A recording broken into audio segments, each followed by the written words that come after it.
Joo, morjesta päivää täältä Yläilmoista. Tänään me lähdetään työstään tämmöstä piippua. On vähän päässyt tälle rapeeseen kuntoon täältä ylhäältä ja me tätä jo käytiin kuvailemassa ja todettiin, että vähän sitä saa aika syvälle massata. On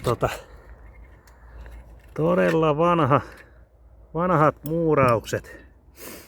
Ja niissä on selvästi noi saumat kulunut paljon ja jonkun verran vuotaa toki sit hormista toiseen. Toki tässä nyt lisämausteena on aika jyrkkä tää katto. Kaikki pitää vähän köyttää kiinni. Itselläkin oltava valjaat ja tämmönen työtaso tähän nyt laitettiin.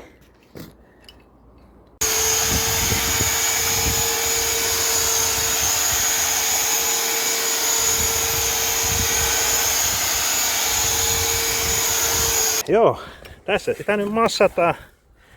Katellaan tosta painetta. Tosiassa voidaan vähän sitä pienentää.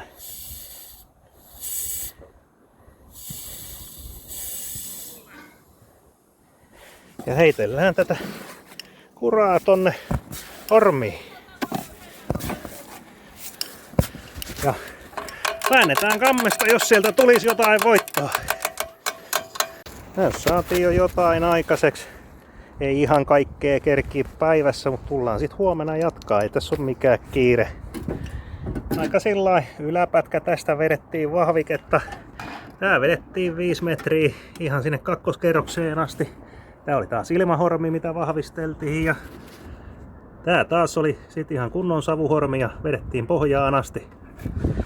Tää olisi sitten vielä huomisen epistola ja tehty kamojen purku, putsaus, kaikki tämmöiset.